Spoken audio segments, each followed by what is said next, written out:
Hello everyone, welcome to my new video. तो आज का ये जो वीडियो है ये रिलेटेड टू है सीएसआर नेट का एग्जाम। ओके, जो होने जा रहा है हम लोग का ऑलमोस्ट जून 2025 में।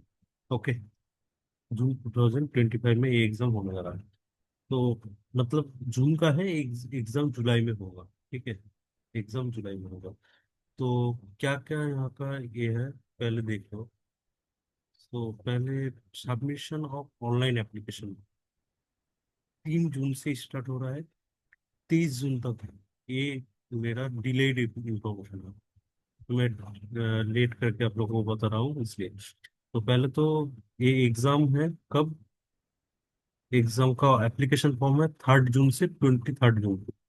जब अप्लाई करो तो ठीक से ध्यान से अप्लाई करना। Okay, last date of payment भी 24 जून। कभी भी जब अप्लाई करोगे तो जिस दिन अप्लाई किया उसी दिन पेमेंट करने का ट्राई करना। ओके, पेमेंट सबमिशन का करेक्शन विंडो, अगर कुछ गलती हो गया तो उसका करेक्ट करने के लिए सिर्फ 2 ही दिन देगा, 25 जून एंड 26 जून 2025। ओके, या एंड एग्जाम डेट, एग्जाम का जो डेट है, सो वो है, डेट्स ऑफ एग्जाम है 26, 27, 28। डिफरेंट डिफरेंट सब्जेक्ट का, किसी का फिजिक्स, केमिस्ट्री, मैथ और भी कुछ सब्जेक्ट्स हैं। उस सारे सब्जेक्ट्स का एग्जाम इन दिनों में होगा। किस शिफ्ट में होगा वो बाद में बताएंगे, कि मॉर्निंग शिफ्ट में होगा या इवनिंग शिफ्ट में होगा, वो बाद में बता देंगे। ओके, एग्जाम होगा purely computer based, computer based. Okay, CBT based exam. Okay, पूरा तुम्हें कंप्यूटर में डेस्कटॉप पे बैठ के एग्जाम देना पड़ेगा। ड्यूरेशन, एग्जाम का जो ड्यूरेशन है वो 3 आवर का है, जैसे पहले से रहा था, जैसे कि कुछ खास बदला नहीं है। ओके, तो 3 घंटे का एग्जाम है। और एग्जाम का जो पैटर्न है वो पहले से ही तैयार था, जो एमसीक्यू। और एग्जाम का पेपर तुम 2 लैंग्वेजेस में एग्जाम दे सकते हो। एक जो हिंदी हिंदी बोलने वाले लोग हैं, और जो इंग्लिश इंग्लिश में, जो जिसका मतलब मदर टंग हिंदी नहीं है वो लोग ही इंग्लिश लेते हैं। Okay, bilingual. और सब्जेक्ट्स हैं यहाँ पर बोल दिया है, इन 5 सब्जेक्ट्स में इन 3 दिन में एग्जाम होगा। केमिस्ट्री, केमिकल साइंसेस, आर्थ साइंस है, atmosphere, planetary science, ocean, life sciences, mathematical science, physical science, जो मैंने बात बताया उसको इन 5 सब्जेक्ट में इन 3 दिन में होगा। Okay, exam. और वेबसाइट है, जो जो ऑफिशियल वेबसाइट है इंडिया का हायर एजुकेशन के लिए, वो ये वेबसाइट है, तुम देख सकते हो। तो यही था इंफॉर्मेशन कि अभी भी तुम लोगों के पास कितना ज्यादा टाइम है नहीं। ओके, आप लोग के पास रफली कितना डेज है, अगर मान के चले तो यहाँ से 30 और 20, 50 डेज मान के चलते हैं। 50 डेज। Okay, exam. इन 50 डेज में क्या कर सकते हो? कुछ नया मत करो, जो पहले से जानते हो उसी को रिवाइज करो, किसी भी सब्जेक्ट के लिए जो पढ़े हो। और कुछ माइनर गलती मत करो कि नया सब्जेक्ट उठा के देख लिया, नहीं है ऐसा कुछ करना नहीं है। जो पहले से पढ़े हो उसको बार बार रिवाइज करो, और प्रॉब्लम सॉल्विंग पे फोकस करो। Problem solving, problem solving. ठीक है, प्रॉब्लम सॉल्विंग पे फोकस करो, क्योंकि मेरा टाइम नहीं बनता है कि मैं वीडियो बनाऊँ ऐसे। बट मैं ट्राई करूंगा प्रॉब्लम सॉल्विंग पे ये करने का। तो देखते हैं क्या होता है। और मैथ्स के पर्सन्स के लिए मैं बोल रहा हूँ कि बाद में हर रोज मैं जितना मेरे तरफ से हो जाए, मैं ऐसा नहीं बोल रहा कि मुझे सब आता है। ठीक है, मुझे जो भी आता है, प्योर में कुछ भी होता है, 1% भी आता है, उसी का मैं कुछ देने का इनपुट करूंगा। ओके, क्योंकि मेरा बहुत शौक है पढ़ाना। जो भी मैं जानता हूँ, जो भी मेरा गलतियां है, क्योंकि मेरा 2 टाइम सेलेस है। ओके, 2 टाइम सेलेस। और मैं एक एक नंबर के लिए जेआरएफ नहीं हुआ मैं, ऐसा भी एक एक नंबर के लिए कट ऑफ कई बार जितना भी था उससे एक नंबर मेरा छूट जाता था हर बार। ओके, तो इन बार 2 बार रिलीज। फर्स्ट एक टाइम जीआरएफ का, फर्स्ट टाइम जीआरएफ है, जीआरएफ का रैंक 100 है। ओके, जनरल कैटेगरी में, जनरल कैटेगरी। तो और मैथ्स, मैथ मेरा सब्जेक्ट है। तो मैं जितना भी हो सकता है मैं प्रिपरेशन स्ट्रेटजी डालूंगा कि एक 1.5 महीने में कितना पढ़ सकते हो, कहाँ से क्या क्वेश्चंस आ सकते हैं, किसका क्या वेटेज रहेगा। तो यही था मेरा इंफॉर्मेशन।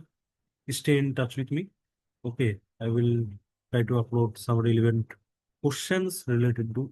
मैं ऐसा क्वेश्चंस पिक करूंगा कि जो बार बार आ चुका है session net. Session net exam का एक खूबसूरती ये है कि ये क्वेश्चंस को रिपीट आता है यहाँ। एक खूबसूरती मानो वो कुछ मानो, बट यहाँ पर क्वेश्चंस रिपीट आता है। क्वेश्चन ऐसा आता है कि तुम्हें करना, मतलब रिपीटेड क्वेश्चंस से वैल्यू चेंजेस, कॉन्सेप्ट वही होगा उसमें, वैल्यू चेंजेस सब ठीक से पढ़ना आना चाहिए क्वेश्चंस को। क्वेश्चन में पी इम्प्लाइज क्यू पूछा है या क्यू इम्प्लाइज पी पूछा है, ये आना चाहिए बस। क्वेश्चंस पढ़ने में बहुत लोग गलती गलती करते थे कि कहीं पर फॉल्स लिखा है, फॉल्स दिखाई नहीं, ऐसा कुछ माइनर डिटेल्स। और जितना हो सके मॉक टेस्ट दो। ठीक है, एनटीए का ऑफिशियल साइट में हो गया या गेट पोर्टल में हो गया, मॉक टेस्ट दो। ओके, गेट मॉक टेस्ट दो, जितना मॉक टेस्ट दे सकते हो उतना दो। और जो भी है प्रीवियस ईयर का क्वेश्चन लेके बैठ जाओ और सॉल्व करो। मैं भी सॉल्व करूंगा ऐसे, देखते हैं क्या होता है। But I will try my best to give any kind of help. Okay, you can contact me. Okay, and don't hesitate to contact me. Okay, जितना भी मेरे तरफ से हो सकता है, मैं सब कुछ नहीं जानता हूँ, ये मैं बोल रहा हूँ, मैं बहुत कम जानता हूँ, बट जितना भी मेरा एग्जिस्टिंग नॉलेज है, जितना भी मैंने अपने फेलियर से सीखा हूँ, ओके, उसको मैं डिलीवर करने का ट्राई करूँ। यही था। तो hope for the best and will do something better. Okay, और सब जितने भी लोगों के 1-2 नंबर के लिए नहीं हो रहा है, मैं उसके लिए पूरा यूट्यूब में फ्री में कंटेंट कर दूंगा। ओके, मतलब कोई मैं ऐसा कुछ चार्जेस को कुछ ऐसा मेरा कोई इंटेंशन है नहीं। ओके, तो मैं जो भी एग्जाम्स का डेट है उस डेट से पहले पहले जितने भी हो सकता है मेरे लिए सीएसआर नेट एग्जाम पे, उसके बाद मेरा टारगेट रहेगा आईआईटी जेम, क्योंकि मैं दोनों ही एग्जाम क्वालिफाई किया हूँ, मैं गेट भी क्वालिफाई किया हूँ। बट गेट में क्या है ना, ज्यादातर अप्लाइड पर्सन होता है, अप्लाइड पोर्सन आता है मैथ में। ओके, इसलिए मैं उसको टारगेट नहीं करूँगा ज्यादातर, बट प्योर पट का पूरा कर दूँ, जीआर नेट, जीआरए, और कोई भी एग्जाम हो सारे का, मतलब जितने भी मैथ में एग्जाम होता है, एनबीएचएम हो गया, टीआरआर हो गया। ओके, जितने भी ऐसे एग्जाम्स है प्रोमिनेंट एग्जाम मैथ मैथ के लिए, उसका सारे का मैं डिटेल पढ़ेगा बच्चों। सो देखते हैं, क्योंकि मेरा रिटर्न का इंटरव्यू ठीक था, मतलब रिटर्न का एक्सपीरियंस ठीक था कि इंटरव्यू में जाकर मेरा बहुत कुछ गड़बड़ा जाता था, क्योंकि वो बाद में बताऊंगा। बट ठीक है, तो पहले ये देखते हैं कि कैसे क्या हो सकता है, ये केक 1.5 महीने में क्या क्या कर सकते हो, कितना हो सकता है। Okay, I will try my best. और जितने भी बुक्स को ज्यादा मत फॉलो करो, जो भी पढ़े हो नोट्स भी कहीं पर पढ़ो, किसी भी कोचिंग इंस्टीट्यूट का तुम पढ़ रहे हो उसका उसका नोट्स पढ़ो। अगर कोचिंग ले रहे हो, नहीं ले तो कहीं पर एमएससी कर रहे हो तो उसका एमएससी का जो क्लास नोट्स है उसको अच्छे से पढ़ो। जो भी आईआईटी एनआईटी से पढ़ रहे हो तो उसका क्लासरूम ज्यादा फायदेमंद होता है, क्योंकि उसकी क्लासरूम से कुछ डायरेक्ट क्वेश्चन आ जाते हैं ऐसे असाइनमेंट में। ये big advantage for who have qualified IIT and study in IIT. Okay, so यही है बात। और पढ़ते रहो, क्वेश्चन सॉल्व करते रहो, और पीवीएस सर जितने भी हैं एनटीए के वेबसाइट में सारे पीवीएस सर अवेलेबल है। ओके, तो वहाँ से डाउनलोड करके पढ़ सकते हो। और हाँ, यही करो। अब देखते हैं, एग्जाम एग्जाम नजदीक आया है, 1 से 1.5 महीना है, एकदम पूरा फुल्ली फोकस्ड होकर सॉल्व करेंगे। मैं ट्राई करूंगा हर दिन एक वीडियो डालने की, डे 1 मंथ ओके। और मैं बाद में आईआईटी जेम के लिए डेडिकेटेड कोर्स, मतलब डेडिकेटेड यूट्यूब में। ओके, सीएसआर नेट के लिए 1-1.5 महीने के जैसे क्रैश कोर्स होता है कहीं भी कोचिंग में, तो मैं ऐसा तो वही मैं कोचिंग लाने कर रहा हूँ, तो मैं ट्राई करूंगा कि सीएसआर नेट में मैंने जितना सीखा है, मेरा फेलियर से, मेरा अचीवमेंट से, क्या क्या गलती नहीं कर सकती, इसके बारे में पूरा मैं डिटेल वीडियो डालूंगा हर दिन, मैं ट्राई करूँगा। ओके, ठीक है। देखिए, और मेरा ये डिलेड इंफॉर्मेशन, मैं पहले ही बता रहा हूँ, क्योंकि मैं ऐसा नहीं कि जब भी नोटिफिकेशन आया तभी मैं डाल दूंगा वीडियो, ऐसा नहीं है, क्योंकि मुझे टाइम नहीं मिल पाता, क्योंकि मैं कुछ अभी भी रिसर्च का वर्क कर रहा हूँ, तो इसलिए तो टाइम बहुत मेरा कम है, मैं दिन में वीडियो नहीं बनाता हूँ, मैं रात में बनाता हूँ।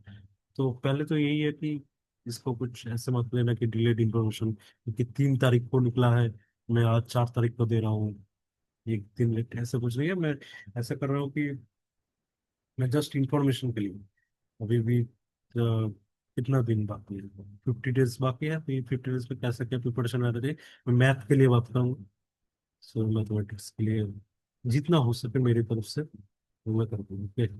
देखिए, पार्ट्स में कैसे अंक लाना चाहिए, पार्ट बी में, पार्ट ए में, पूरा ठीक से जितना मेरे से, आई will try my best. Thank you, keep watching.